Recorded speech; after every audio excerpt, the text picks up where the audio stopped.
In 1972, the United States intelligence community faced a problem it could not solve conventionally. The Soviet Union was developing classified military capabilities behind the Iron Curtain. Satellite reconnaissance had limits. Human intelligence was compromised. Traditional espionage was failing.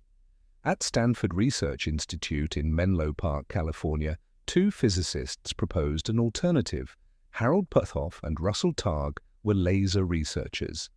They had no background in intelligence work, but they claimed psychic phenomena could be measured, controlled, and weaponized. The CIA listened.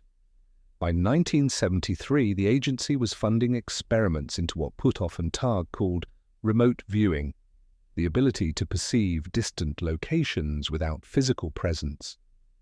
The public knew nothing, Congress knew nothing. Even most CIA officers were kept in the dark. The researchers recruited civilians with no security clearances and no formal training. One was Ingo Swann, a New York artist who claimed clairvoyant abilities. Another was Pat Price, a former police commissioner from Burbank, California, and a former Scientologist. Price had no scientific credentials. He had never worked in intelligence.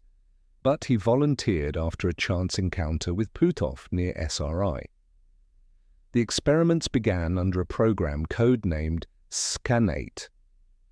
Price was given geographic coordinates with no context. He was asked to describe what existed at those locations. He was not told whether the targets were domestic or foreign, civilian or military. In one session, Price was handed coordinates for a site in the Soviet Union. He described a large industrial complex. He drew a massive crane structure. He detailed buildings, vehicles, and security perimeters. CIA analysts compared his descriptions to classified satellite imagery. They matched. The crane Price had drawn was a gantry used for assembling intercontinental ballistic missiles. The facility was a Soviet weapons development site that had been hidden from Western intelligence. Pat Price had never seen the photographs. He had never been briefed. He had no access to classified material, but his description was accurate. By 1977, the program was no longer an academic curiosity. The U.S. Army Assistant Chief of Staff for Intelligence authorized a formal evaluation under the code name Gondola Wish. The objective was to assess whether adversaries, specifically the Soviets, were using psychic methods for espionage. The answer was unclear. But the risk was considered too high to ignore. In 1978, the Army launched an operational program called Grill Flame. It was based at Fort Meade, Maryland, in two aging wooden barracks. The unit was small, 15 to 20 personnel, all military, all assigned to the U.S. Army Intelligence and Security Command. Joseph McMoneagle was among the first recruits. He was a chief warrant officer with 13 years of conventional military service. He had no psychic background. But after initial testing on known domestic targets, his accuracy caught the attention of his superiors. By the end of 1978, McMoneagle and his team were given operational intelligence requests. The Iranian hostage crisis became their first real-world mission. In November 1979, 52 Americans were seized at the U.S. Embassy in Tehran. The CIA had no reliable human intelligence inside Iran. Satellite imagery showed the embassy compound but could not penetrate the interior. The Grill Flame unit was tasked with locating hostages inside the building. McMoneagle was placed in a controlled environment. He was given coordinates. He entered a meditative state and began describing rooms, hallways, and the physical conditions of captives. His descriptions were forwarded to the National Security Council. Some details matched later intelligence from other sources. The program was upgraded. Funding increased. The unit moved into permanent facilities at Fort Meade. By 1980, nearly every U.S. intelligence agency, CIA, DIA, NSA, and others, was submitting targets to the remote viewing team. But success was inconsistent, and one of the program's most talented viewers was already dead. On July 14, 1975, Pat Price died in a hotel room at the Stardust Casino in Las Vegas. He was 46 years old. The official cause was a heart attack. No autopsy was performed. No investigation was conducted. His body was quickly cremated. At the time of his death, Price was still working with the CIA on classified remote viewing operations. That same month, he had completed a session targeting a guerrilla training site in Libya. His descriptions were confirmed by clandestine agent reporting, but Price had become a problem for his handlers. He did not wait for official targets. He conducted unsanctioned remote viewing sessions on his own. In 1973, Price claimed to have psychically located 4 underground extraterrestrial bases around the world.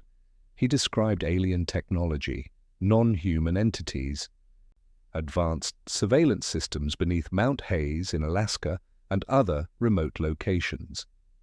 CIA monitors were alarmed. His claims were not part of the protocol. Ingo Swann, the other lead remote viewer, later distanced himself from Price. Internal documents suggest Swann was instructed to develop stricter protocols, specifically to prevent the kind of runaway sessions Price had conducted. Price's death remains officially unexplained. Some researchers believe he was silenced by Soviet intelligence. Others suspect internal U.S. agencies deemed him a security risk.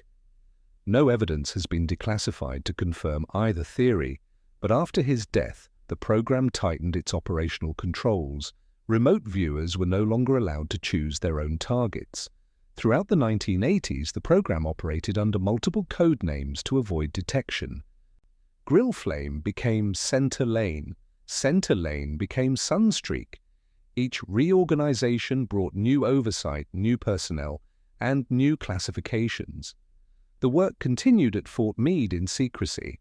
Remote viewers were assigned targets ranging from Soviet missile silos to hostage locations to lost aircraft.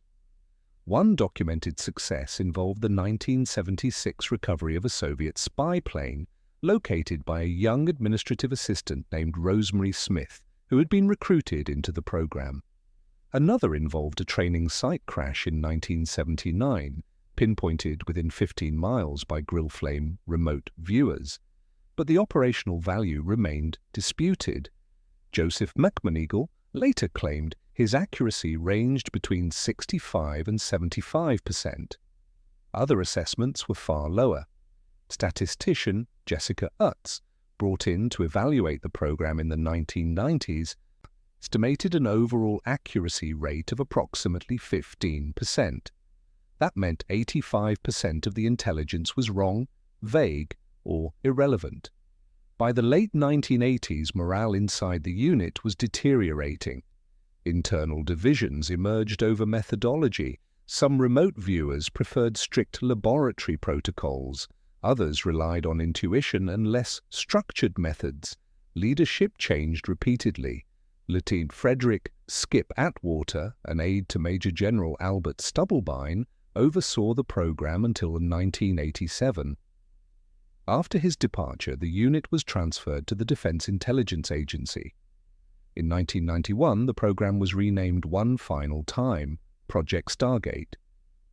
It would not survive much longer. In 1995, Congress directed that Project Stargate be transferred from DIA to CIA oversight. The CIA commissioned an independent review by the American Institutes for Research. 2 evaluators were assigned: psychologist Dr. Ray Hyman, a known skeptic of parapsychology, and statistician Dr. Jessica Utz, who had previously worked on PSI research. Their conclusions were released on November 28, 1995. The AIR report acknowledged that statistically significant results had been observed in laboratory settings, but it stated there was no proof the phenomenon was caused by psychic ability. More critically, the report found that remote viewing had never provided actionable intelligence for any operational mission. The information was too vague, too inconsistent, too contaminated by irrelevant data. The CIA terminated the program immediately. By the time of its closure, Project Stargate had consumed more than $20 million in funding. It had operated for 23 years under at least 6 different code names. It had employed military personnel, civilian contractors, and academic researchers. And it had remained almost entirely hidden from the American public. On the day the program was declassified, 3 full-time psychic operatives were still working at Fort Meade on a budget of $500,000 per year. They were given notice. The unit was disbanded. The files were archived. Declassified documents from Project Stargate reveal success stories. They also reveal failures, fabrications, and unresolved questions. Pat Price's death in 1975 has never been independently investigated.